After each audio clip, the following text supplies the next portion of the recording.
the legend himself, Ramonsito.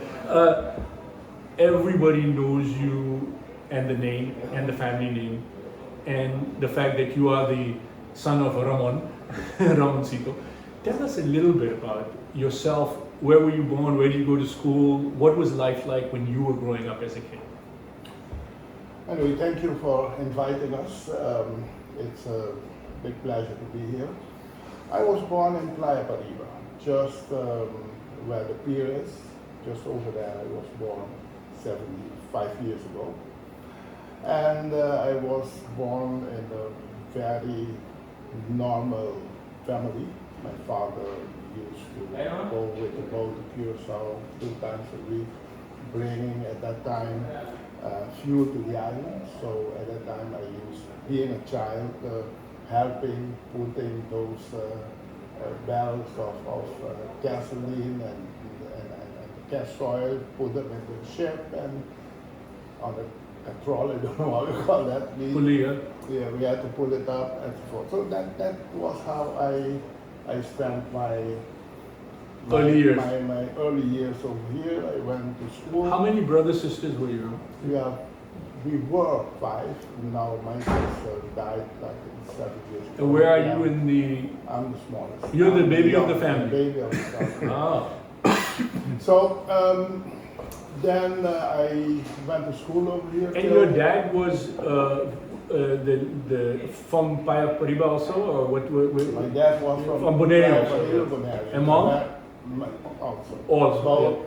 Playa Pariba. And have you ever looked at where their origins? Yeah, it's the same thing as the boys that you're married to. So it's the same thing. So my father was before Booi. From the Booi it went to Booi.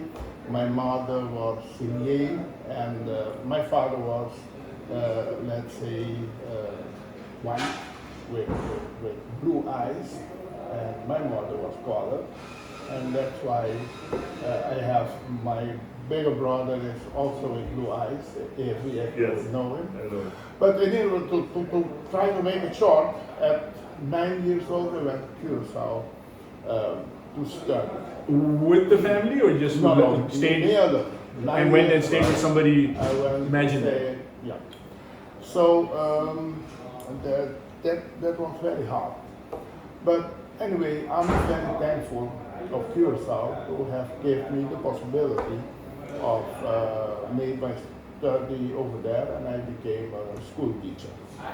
In those years at 21, I came back, and I have to say that Curacao developed my way of looking at Bonaire and looking for the future of Bonaire. What happened to me those times in Curacao. I appreciate it a lot, but I felt in Curacao that as a Bonairean, you don't have anything to say, and we are opening our wallets and we are paying for everything you have. In Curacao, that was the feeling that you got as a Bonairean. Yeah. That look, be thankful, we are just be quiet and do what we want. So I came back and I went first. I was in the, my father was Democrat. No. Democratic Party. So his aunt, his son, No, my grandmother. but his grandmother came to me because my father was very Sylvia. close. Sylvia, my father was very close to Julio Abraham before I was going to the parties, to the party celebrations and so with my father. So Sylvia came to me and told me that we need to... How old are you at that point? In your mid-20s? 20. 20. I just started being a school teacher from school, and then she told me, yeah, you have to come to the party and so forth. I asked my parents, they said, yeah, it's okay. So I started in Democrats, but I didn't last long. Because in the party, that is just, and it's still like that, one Abraham guy that decides, and for the rest, nobody has nothing to say. So you would say that the name Democrat was not democratic? Completely not democratic. And that's why the UPB was formed too, because there is no way to be able to get a group doing something that the leader doesn't like. And that's, I'm the leader, I decide, it's my party, and so forth. So that's why the UPB was formed as Partido Patriótico. And then I went and made our own party with Raimundo Saleh, you must know him. Of course. It's, and then we went for 2 elections. Which year are we talking about now? In 72, 73. Around 70, early 70s. Yeah. Early 70s. And so the UPB ends up early 80s. sorry. early 80s, and UPB ends up getting formed at that time by No. UPB got formed after 69, 70s, Yeah. when the Democrat lost the elections with, at that time, Rujayanga and those parties. So then it took some years, and then I saw. You were still in the Democrat at that time? No. I only stayed maybe 1 or 2 maybe years? 1.5 years. 1.5 years. And And then you left politics or you joined UPB? I left politics, and then we found a new party, ADEN, Yeah. and then we Merged with UPB, with Patriótico, And then it that's became the name, the union. Yeah. Unión Patriótico. As a result of the merger of the two. Yeah. In those times, I became, with a very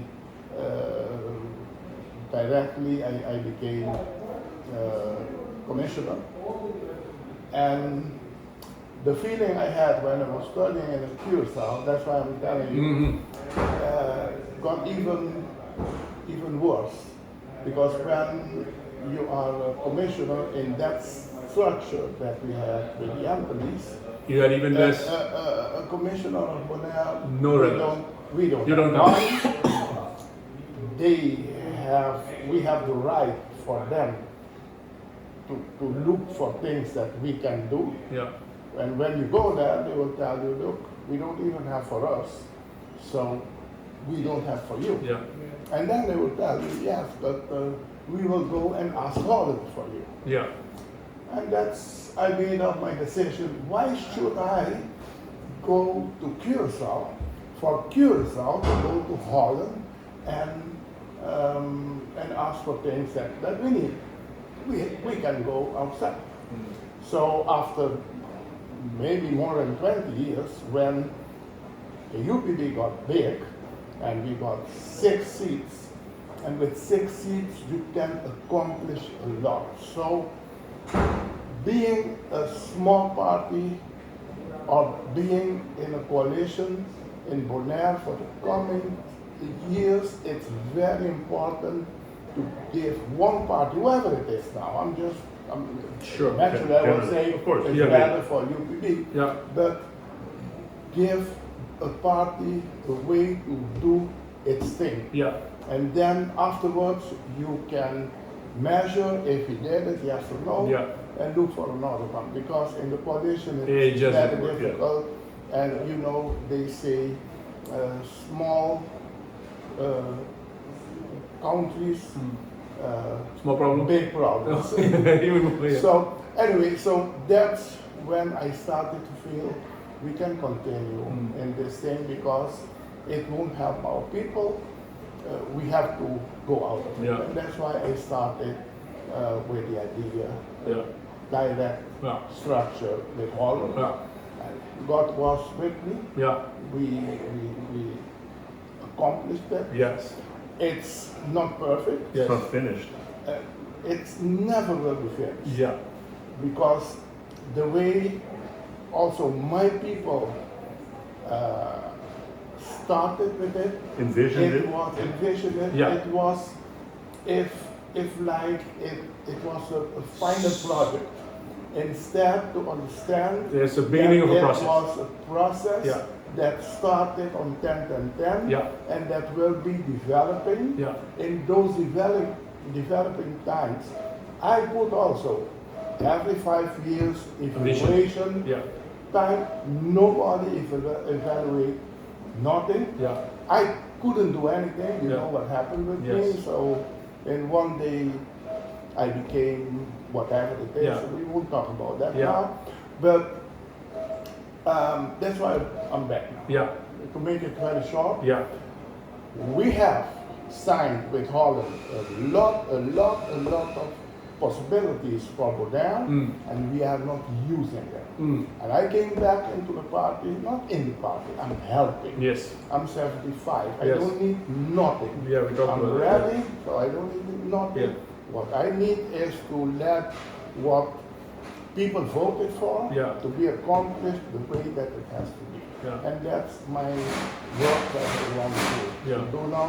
Yeah. I can tell hours of other things. Of course. but then Yeah. we We won't run out come of to time. Yeah, the main main meaningful. thing that we Understood. need at Understood. the end. Let's come back to that and Karel.